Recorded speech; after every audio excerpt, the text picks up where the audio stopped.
Alice's Adventures in Wonderland. Alice was beginning to get very bored. She and her sister were sitting under the trees. Her sister was reading, but Alice had nothing to do. Once or twice she looked into her sister's book, but it had no pictures or conversations in it. "And what is the use of a book," thought Alice, "without pictures or conversations?" She tried to think of something to do, but it was a hot day and she felt very sleepy and stupid. She was still sitting and thinking when suddenly a white rabbit with pink eyes ran past her. Suddenly a white rabbit ran past her. There was nothing really strange about seeing a rabbit. And Alice was not very surprised when the rabbit said, "Oh dear. Oh dear. I shall be late." Perhaps it was a little strange, Alice thought later, but at the time she was not surprised. But then the rabbit took a watch out of its pocket, looked at it, and hurried on. At once Alice jumped to her feet. "I've never before seen a rabbit with either a pocket or a watch to take out of it," she thought. And she ran quickly across the field after the rabbit. She did not stop to think, and when the rabbit ran down a large rabbit hole, Alice followed it immediately. After a little way the rabbit hole suddenly went down, deep into the ground. Alice could not stop herself falling, and down she went, too. It was a very strange hole. Alice was falling very slowly, and she had time to think and to look around her. She could see nothing below her because it was so dark. But when she looked at the sides of the hole, she could see cupboards and books and pictures on the walls. She had time to take things out of a cupboard, look at them, and then put them back in a cupboard lower down. "Well," thought Alice, "after a fall like this, I can fall anywhere. I can fall downstairs at home, and I won't cry or say a word about it." Down, down, down. "How far have I fallen now?" Alice said aloud to herself. "Perhaps I'm near the center of the earth. Let me think. That's 4,000 miles down." Alice was very good at her school lessons and could remember a lot of things like this. Down, down, down. Would she ever stop falling? Alice was very nearly asleep when, suddenly, she was sitting on the ground. Quickly, she jumped to her feet and looked around. She could see the white rabbit, who was hurrying away and still talking to himself. "Oh, my ears and whiskers," he was saying. "How late it's getting." Alice ran after him like the wind. She was getting very near him when he suddenly turned a corner. Alice ran round the corner too, and then stopped. She was now in a long, dark room with doors all round the walls, and she could not see the white rabbit anywhere. She tried to open the doors, but they were all locked. "How will I ever get out again?" she thought sadly. Then she saw a little glass table with 3 legs, and on the top of it was a very small gold key. Alice quickly took the key and tried it in all the doors, but oh dear! Either the locks were too big, or the key was too small, but she could not open any of the doors. Then she saw another door, a door that was only 40 centimeters high. The little gold key unlocked this door easily, but of course Alice could not get through it, she was much too big. So she lay on the floor and looked through the open door, into a beautiful garden with green trees and bright flowers. Poor Alice was very unhappy. "What a wonderful garden," she said to herself. "I'd like to be out there, not in this dark room. Why can't I get smaller?" It was already a very strange day, and Alice was beginning to think that anything was possible. After a while she locked the door again, got up and went back to the glass table. She put the key down and then she saw a little bottle on the table. "I'm sure it wasn't here before," said Alice. Round the neck of the bottle was a piece of paper with the words "Drink me" in large letters. But Alice was a careful girl. "It can be dangerous to drink out of strange bottles," she said. "What will it do to me?" She drank a little bit very slowly. The taste was very nice, like chocolate and oranges and hot sweet coffee, and very soon Alice finished the bottle. "What a strange feeling," said Alice. "I think I'm getting smaller and smaller every second." And she was. A few minutes later she was only 25 centimeters high. "And now," she said happily, "I can get through the little door into that beautiful garden." She ran at once to the door. When she got there, she remembered that the little gold key was back on the glass table. She ran back to the table for it, but of course, she was now much too small. There was the key high above her, on top of the table. She tried very hard to climb up the table leg, but she could not do it. At last, tired and unhappy, Alice sat down on the floor and cried. But after a while she spoke to herself angrily. "Come now," she said. "Stop crying at once. What's the use of crying?" She was a strange child, and often talked to herself like this. Soon she saw a little glass box near her on the floor.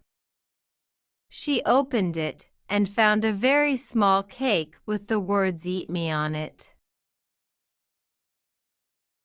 Nothing could surprise Alice now. "Well, I'll eat it," she said. "If I get taller, I can take the key off the table. And if I get smaller, I can get under the door. One way or another, I'll get into the garden. So it doesn't matter what happens."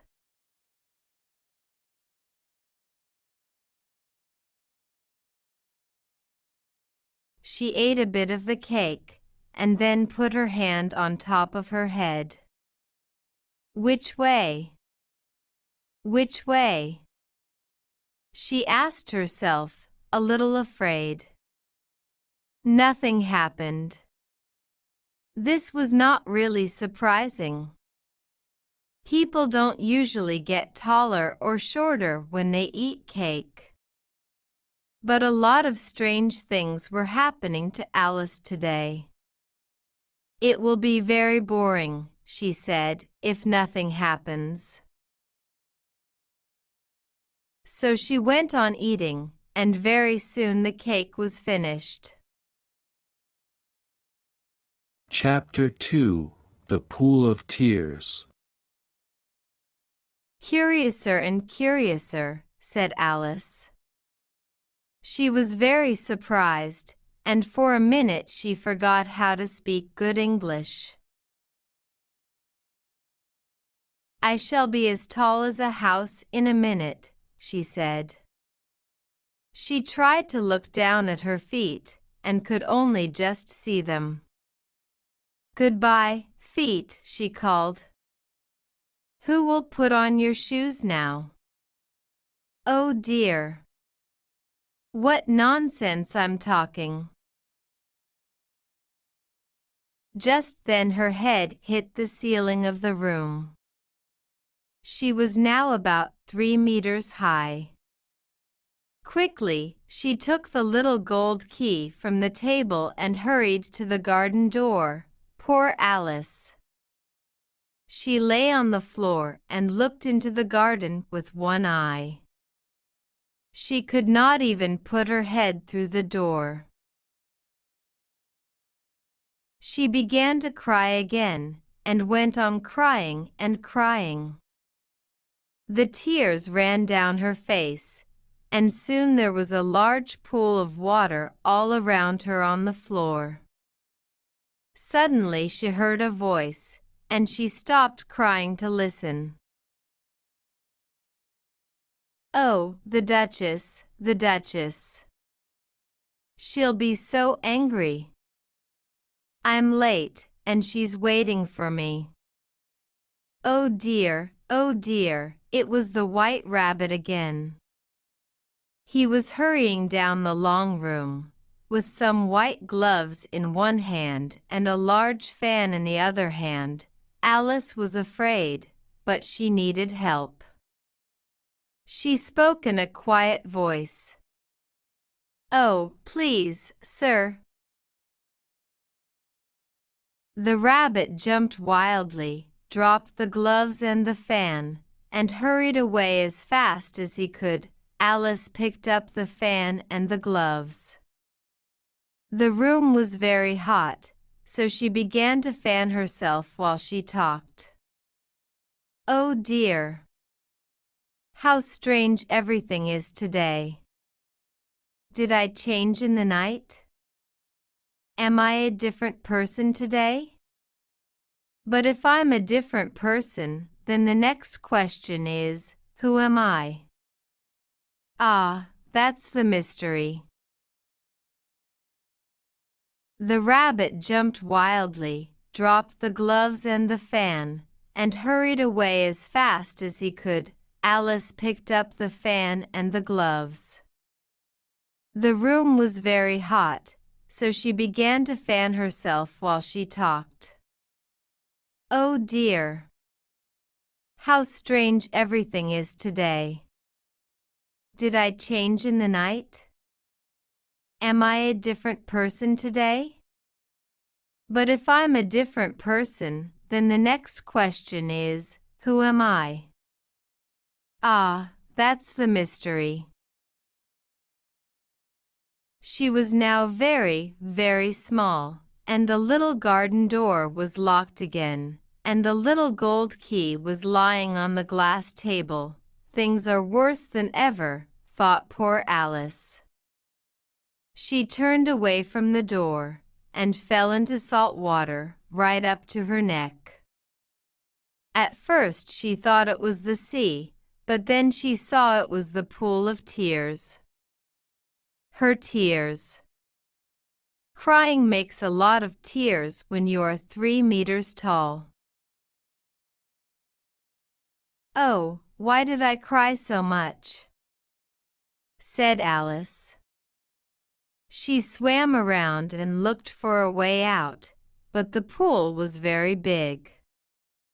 Just then she saw an animal in the water near her. It looked like a large animal to Alice, but it was only a mouse. Shall I speak to it? Thought Alice. Everything's very strange down here, so perhaps a mouse can talk. So she began, "Oh mouse, do you know the way out of this pool? I am very tired of swimming, oh mouse." Alice did not know if this was the right way to speak to a mouse. But she wanted to be polite. The mouse looked at her with its little eyes, but it said nothing. Perhaps it doesn't understand English, thought Alice. Perhaps it's a French mouse. So she began again and said in French, "Where is my cat?" It looked like a large animal to Alice, but it was only a mouse. The mouse jumped half out of the water and looked at her angrily. "Oh, I'm so sorry," cried Alice quickly. "Of course, you don't like cats, do you?" "Like cats?" cried the mouse in a high, angry voice. "Does any mouse like cats?" "Well, perhaps not," Alice began kindly. But the mouse was now swimming quickly away, and soon Alice was alone again. At last she found her way out of the pool and sat down on the ground. She felt very lonely and unhappy. But after a while the White Rabbit came past again, looking for his white gloves and his fan. The Duchess. The Duchess. Oh, my ears and whiskers! She'll cut my head off, I know she will. Oh, where did I drop my gloves? Then he saw Alice. "Why, Mary Ann, what are you doing here? Run home at once, and bring me some gloves and a fan. Quick, now." Alice hurried away. But where is his house? She thought while she ran. Strangely, she was no longer in the long room with the little door, but outside in a wood. She ran and ran, but could not see a house anywhere, so she sat down under a flower to rest. Chapter 3 Conversation with a Caterpillar. Now, Alice said to herself, "First, I must get a little bigger, and second, I must find my way into that beautiful garden. I think that will be the best plan. But oh dear! How shall I get bigger? Perhaps I must eat or drink something, but the question is, what?" Alice looked all around her at the flowers and the trees, but she could not see anything to eat. Then she saw a large mushroom near her. It was as tall as she was. She walked across to look at it, and there, on top of the mushroom, was a large caterpillar, smoking a pipe. After a while, the caterpillar took the pipe out of its mouth and said to Alice in a slow, sleepy voice, "Who are you?" "I don't really know, sir," said Alice. "I know who I was when I got up this morning, but I have changed so often since then. I think I am a different person now." "What do you mean by that?" said the caterpillar. "Explain yourself." "I can't explain myself, sir," said Alice, because I'm not myself, you know." "I don't know," said the caterpillar. "Explain yourself," said the caterpillar. "It's difficult to describe," Alice replied politely. "One minute I'm very small, the next minute I'm as tall as a house, then I'm small again. Usually, I stay the same all day, and changing so often feels very strange to me." "You," said the caterpillar, in a very unfriendly voice.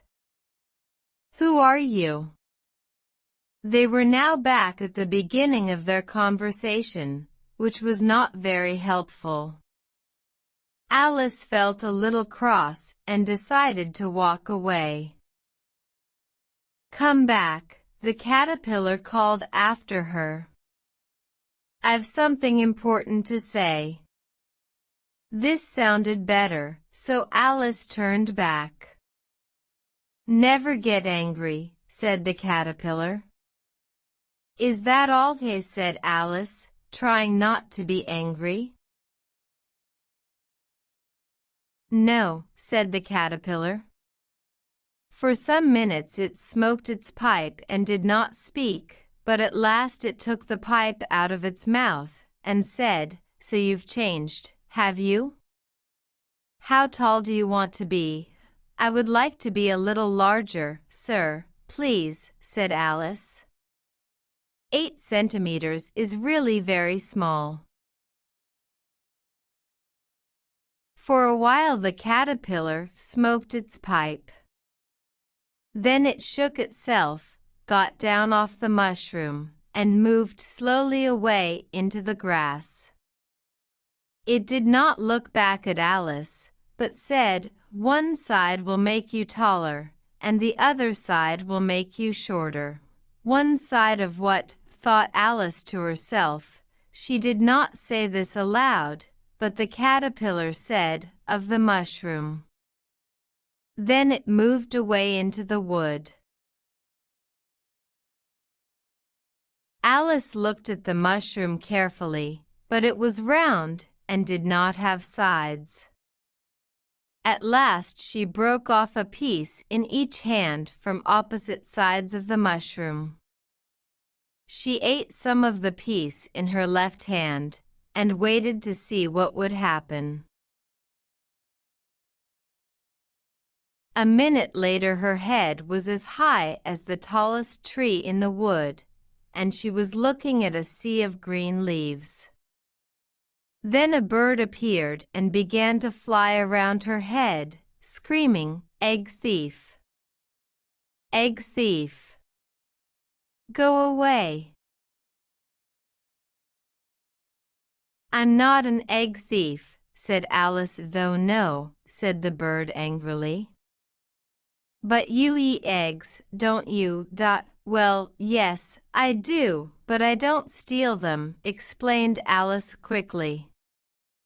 "We have them for breakfast, you know." "Then how do you get them, if you don't steal them?" screamed the bird. This was a difficult question to answer, so Alice brought up her right hand through the leaves and ate a little from the other piece of mushroom. She began to get smaller at once and, very carefully, she ate first from one hand, then from the other, until she was about 25 centimeters high. "That's better," she said to herself. "And now I must find that garden." She began to walk through the wood, and after a while she came to a little house. Chapter 4: The Cheshire Cat. There was a boy outside the door, with a large letter in his hand. He was dressed like a boy, but his face was very like a fish, Alice thought.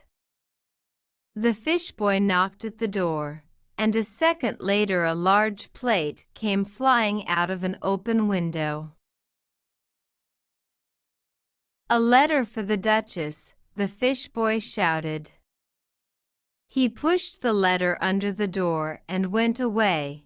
Alice went up to the door and knocked, but there was a lot of noise inside and nobody answered. So she opened the door and walked in. A letter for the Duchess, the fish boy shouted. She found herself in a kitchen, which was full of smoke. There was a very angry cook by the fire, and in the middle of the room sat the Duchess, holding a screaming baby. Every few minutes a plate crashed to the floor. There was also a large cat, which was sitting on a chair and grinning from ear to ear. Please, Alice said politely to the Duchess, why does your cat grin like that? It's a Cheshire Cat, said the Duchess. That's why. I didn't know that cats could grin, said Alice. Well, you don't know much, said the Duchess. Another plate crashed to the floor and Alice jumped. Here, the Duchess went on. You can hold the baby for a bit, if you like. The Queen has invited me to play croquet, and I must go and get ready. She pushed the baby into Alice's arms and hurried out of the room. There was a large cat, which was grinning from ear to ear. Oh, the poor little thing, said Alice, looking at the baby, which had a very strange face. She took it outside into the wood and walked around under the trees. Then the baby began to make strange noises, and Alice looked into its face again. Its eyes were really very small for a baby, and its nose now looked very like the nose of a pig. Don't make noises like that, my dear, said Alice. It's not polite. You're beginning to sound like a pig, but a few minutes later, there was no mistake. It was a pig. Alice put it carefully on the ground, and it ran quietly away on its 4 legs into the wood. I'm pleased about that, Alice said to herself. It will be a good-looking pig, but it would be terrible to be a child with a face like that. She was thinking about pigs and children when she suddenly saw the Cheshire Cat in a tree. The cat grinned at her, and she went nearer to it. Please, she said, can you tell me which way to go from here? But where do you want to get to? Said the cat. It doesn't really matter, began Alice.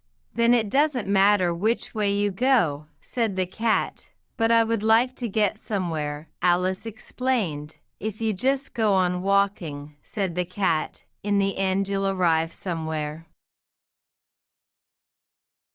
That was true, thought Alice, but not very helpful, so she tried another question.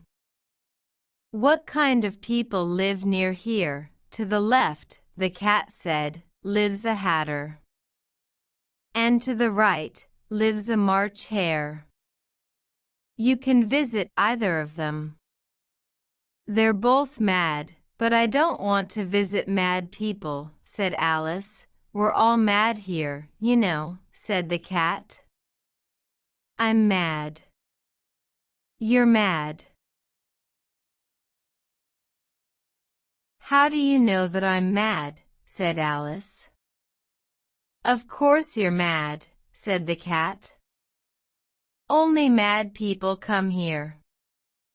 Alice was thinking about this, but the cat went on. Are you playing croquet with the Queen today?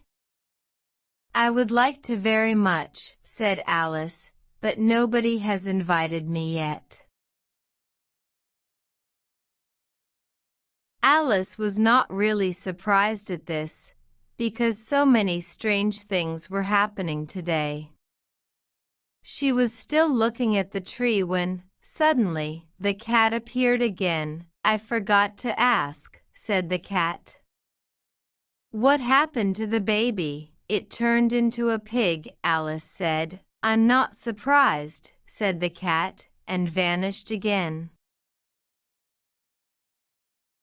Alice began to walk on, and decided to visit the March Hare. "It's the month of May now," she said to herself, "so perhaps the hare won't be as mad as he was in March." Suddenly, there was the Cheshire Cat again, sitting in another tree. Alice jumped in surprise. "Do you think," she said politely, "that you could come and go more slowly?" "All right," said the cat. And this time it vanished very slowly.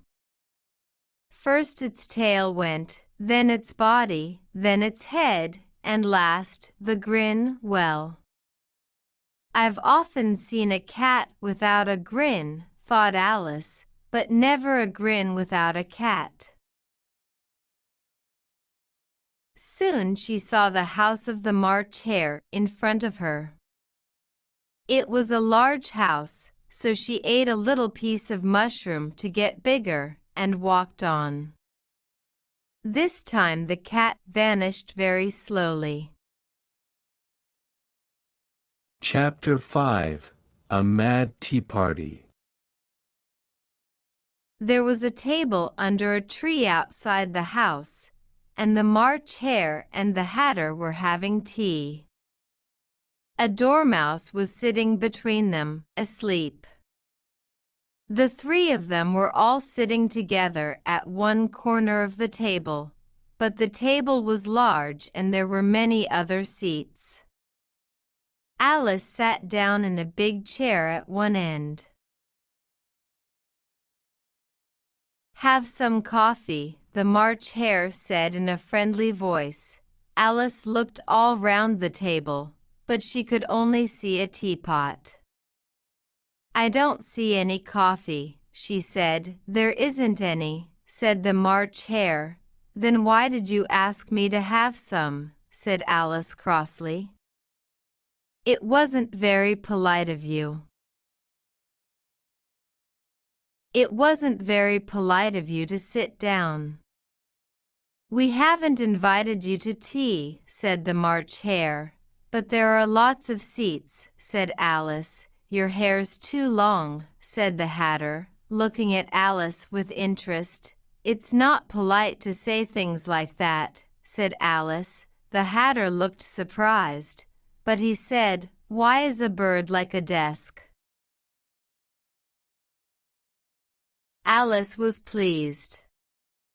She enjoyed playing word games, so she said, "That's an easy question." "Do you mean you know the answer?" said the March Hare.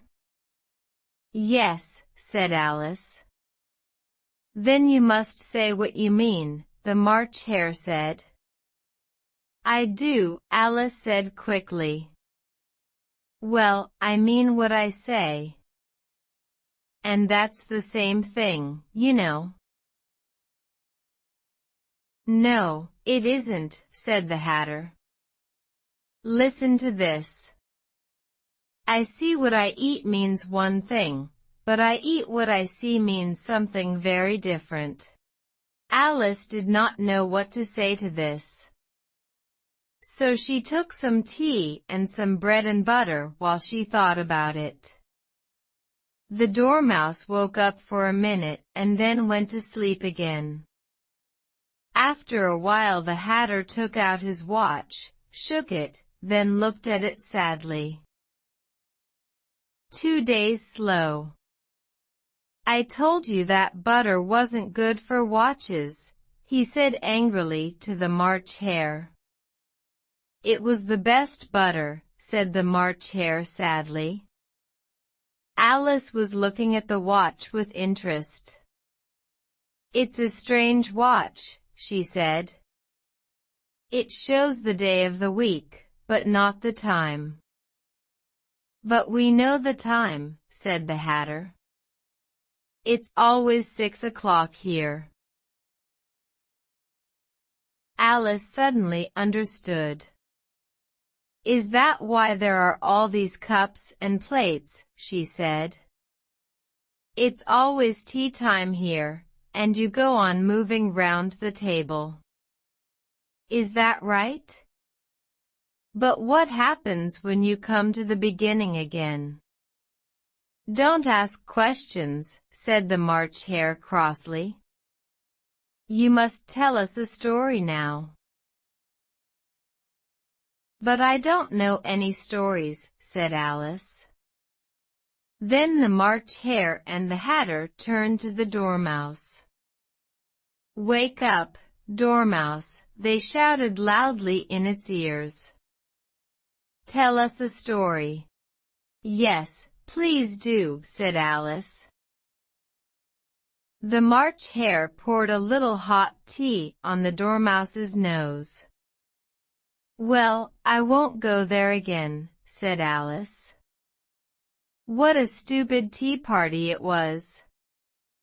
Just then she saw a door in one of the trees. How curious, she thought. But everything is strange today. I think I'll go in. The March Hare poured a little hot tea on the Dormouse's nose.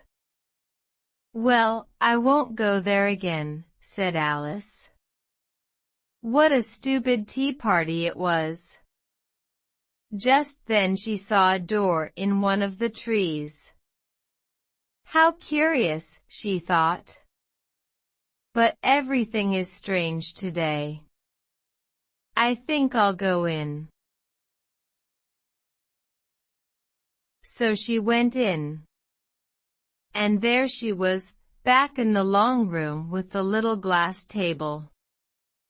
At once, she picked up the gold key from the table, unlocked the little door into the garden, and then began to eat a piece of mushroom.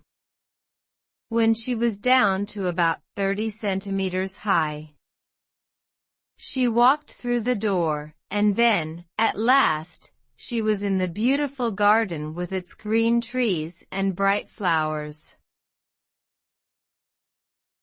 Chapter 6. The Queen's Game of Croquet.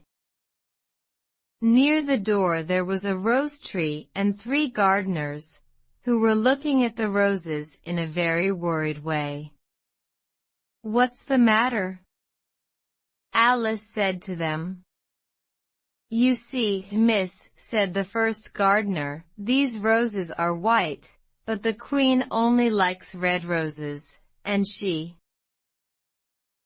The Queen, said the second gardener suddenly, and at once, the 3 gardeners lay down flat on their faces. Alice turned round and saw a great crowd of people. It was a pack of cards, walking through the garden. There were clubs, they were soldiers, and diamonds, and 10 little children, they were hearts. Next came some kings and queens.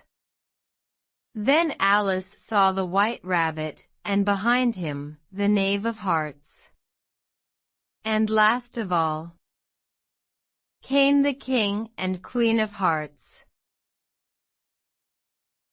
When the crowd came near to Alice, they all stopped and looked at her, and the Queen said, Who are you? My name is Alice, Your Majesty, said Alice very politely. But she thought to herself, they're only a pack of cards. I don't need to be afraid of them. And who are these? Said the Queen, looking at the 3 gardeners. Then she saw the white roses, and her face turned red and angry. Off with their heads, she shouted, and soldiers hurried up to take the gardeners away. The Queen turned to Alice. "Can you play croquet?" she shouted. "Yes," shouted Alice. "Come on, then," shouted the Queen. The crowd began to move on, and Alice went with them. It's a very fine day," said a worried voice in her ear.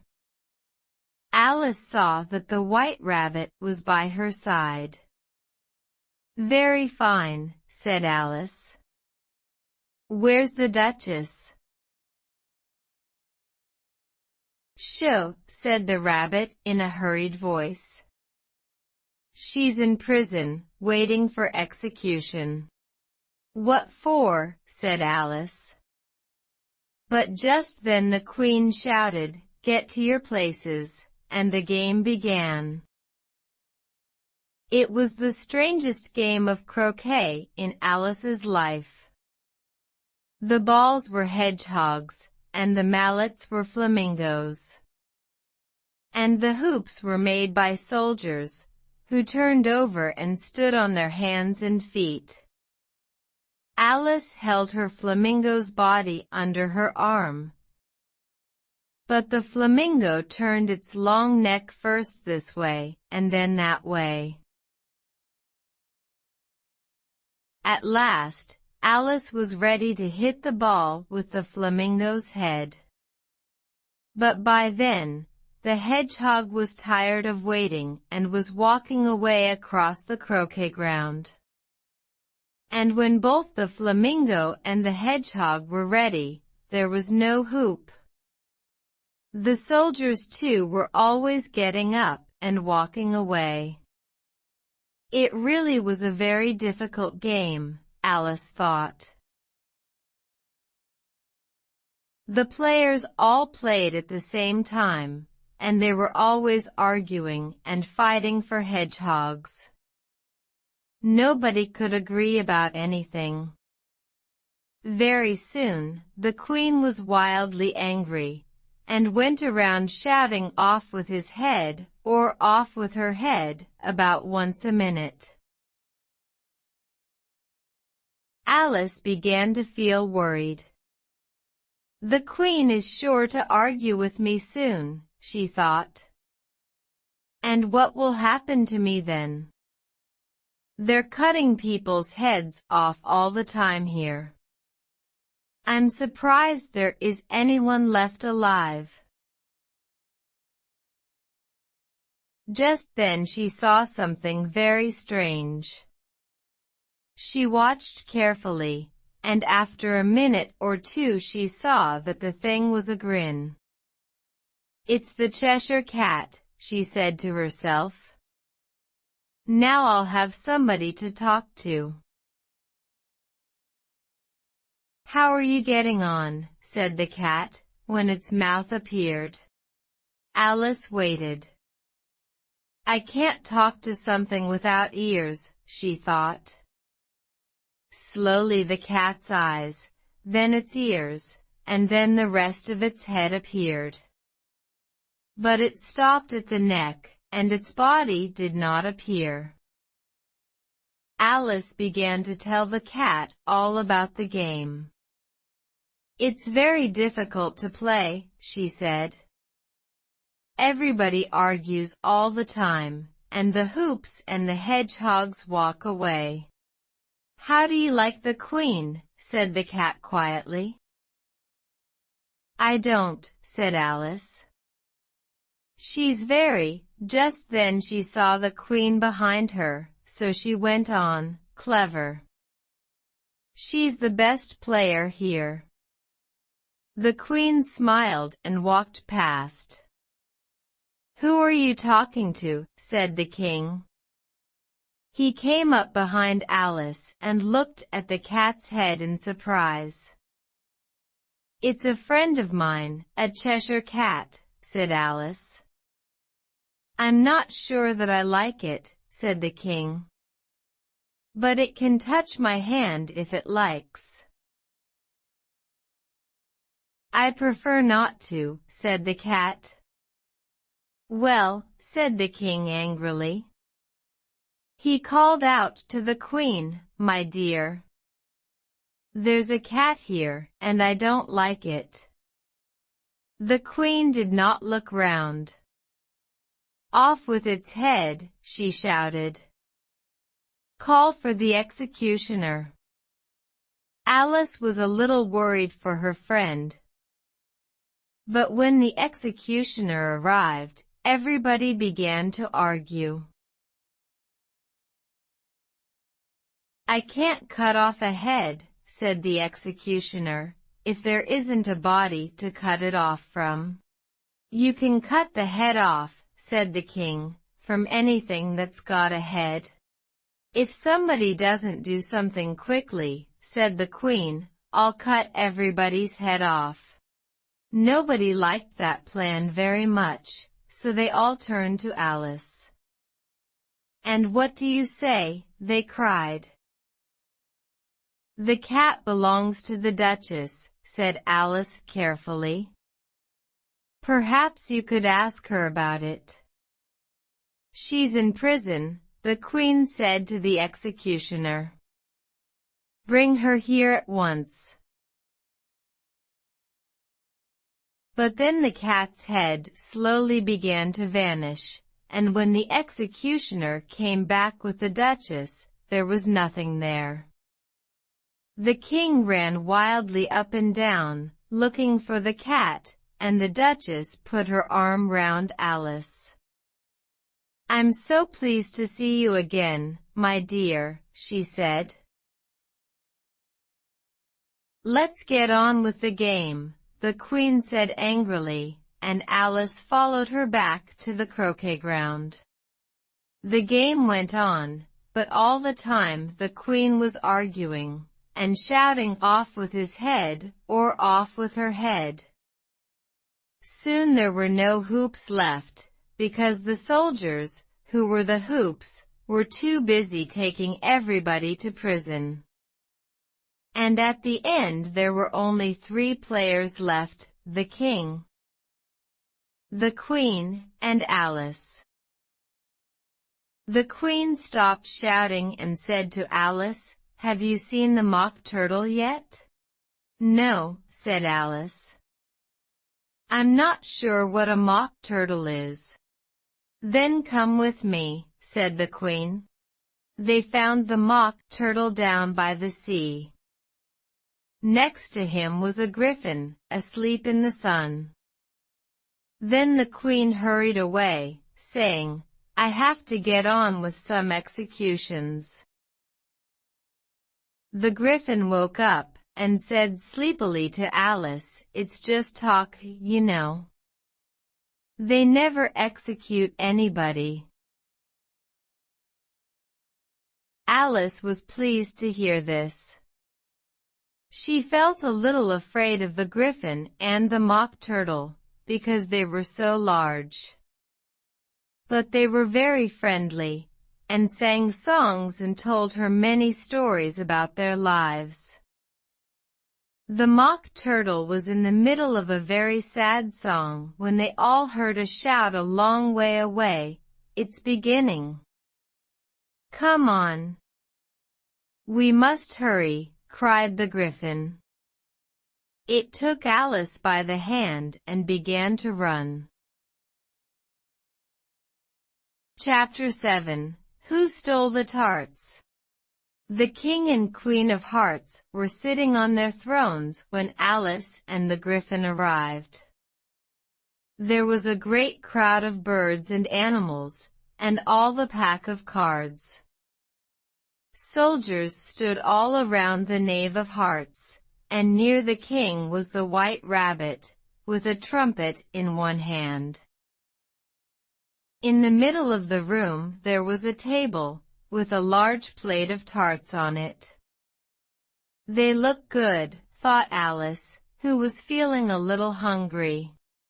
Then the White Rabbit called out loudly, "Silence! The trial of the Knave of Hearts will now begin." He took out a long piece of paper, and read, The Queen of Hearts, she made some tarts, all on a summer day. The Knave of Hearts, he stole those tarts, and took them all away. Very good, said the king. Call the first witness. Alice looked at the jury, who were now writing everything down. It was a very strange jury. Some of the jurymen were animals, and the others were birds. Then the White Rabbit blew his trumpet 3 times, and called out, "First witness." The first witness was the Hatter. He came in with a teacup in one hand and a piece of bread and butter in the other hand. "I'm very sorry, Your Majesty," he said. "I was in the middle of tea when the trial began." "Take off your hat," the king said. "It isn't mine," said the Hatter. "Stolen." "Write that down," the king said to the jury. "I keep hats to sell," explained the Hatter. "I don't have a hat myself. I'm a hatter." "Give your evidence," said the king, "or we'll cut your head off." The Hatter's face turned white. "I'm a poor man, Your Majesty," he began, in a shaking voice. Just then Alice had a strange feeling. After a minute or two she understood what it was. "Don't push like that," said the Dormouse, who was sitting next to her. "I'm nearly falling off my seat." "I'm very sorry," Alice said politely. "I'm getting bigger and taller, you see." "Well, you can't do that here," said the Dormouse crossly, and he got up and moved to another seat. The Hatter was still giving evidence, but nobody could understand a word of it. The king looked at the Queen, and the Queen looked at the executioner. The unhappy Hatter saw this, and dropped his bread and butter. "I'm a poor man, Your Majesty," he said again. "You're a very poor speaker," said the king. He turned to the White Rabbit. "Call the next witness," he said. The next witness was the Duchess's cook, who spoke very angrily and said that she would not give any evidence. The king looked worried and told the White Rabbit to call another witness. Alice watched while the White Rabbit looked at the names on his piece of paper. Then, to her great surprise, he called out loudly, "Alice!" "Here!" cried Alice, jumping to her feet. "Here!" cried Alice, jumping to her feet. "What do you know about these tarts?" said the king. "Nothing," said Alice. The Queen was looking hard at Alice. "Now," she said, "all people a mile high must leave the room." "I'm not a mile high," said Alice. "And I won't leave the room. I want to hear the evidence." "There is no more evidence," said the king very quickly, "and now the jury will." "Your Majesty," said the White Rabbit, jumping up in a great hurry. "We've just found this letter. There's no name on it, but I think the knave wrote it." "No, I didn't," said the knave loudly. "Read it to us," said the king. "Where shall I begin, Your Majesty?" asked the rabbit. "Begin at the beginning," said the king, "and go on until you get to the end, then stop." Everybody listened very carefully while the White Rabbit read these words. "They tell me you have been to her, and talked of me to him. She thought I was a gardener, but said I could not swim. He tells them that I have not gone. We know that this is true. If she decide to hurry on, what will they do to you? I gave her 1, they gave him 2, you gave us 3 or more. They all returned from him to you, but they were mine before." "That's a very important piece of evidence," said the king. He looked very pleased. "Now the jury must." "If anybody in the jury can explain that letter," said Alice. She was not afraid of anything now, because she was much bigger than everybody in the room. "I'll give him 6 pence. It's all nonsense. It doesn't mean anything." The jury busily wrote this down. "She thinks it's all nonsense." "All nonsense, said the king. He read some of the words again. "But said I could not swim." "You can't swim, can you?" he said to the knave. The knave's face was sad. "Do I look like a swimmer?" he said. And he didn't, because he was made of paper. The king smiled. "I understand everything now," he said. "There are the tarts, and here is the knave of hearts. And now the jury must decide who the thief is."